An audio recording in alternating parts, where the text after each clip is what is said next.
সিরিয়ার কথা বলতেই চোখের সামনে ভাসে পুতুলের মতো শিশু আইনাল কর্দির সমুদ্র কিনারের বালুতে মুখ গুজে পড়ে থাকার কথা। মুয়াবিয়ার একটি ছোট্ট গ্রাফিতি কিভাবে সিরিয়ার ৫৩ বছরের স্বৈরশাসনের ভিতকে নাড়িয়ে দিয়েছিল। আরব বসন্তের ছোঁয়াতে কিভাবে সিরিয়াসহ আশেপাশের আরব দেশগুলো নিজেদের অধিকার রক্ষার্থে সোচ্চার হয়ে উঠেছিল।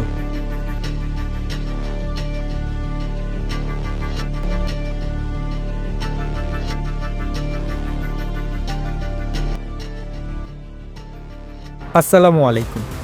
২০১১ সালের ফেব্রুয়ারি মাস, দক্ষিণ সিরিয়ার দারা শহরে ১৪ বছরের মুয়াবিয়া বন্ধুদের নিয়ে তার স্কুলের দেয়ালে লিখল একটি মামুলি বাক্য, ইজাক আলদুর ইয়া ডাক্তার।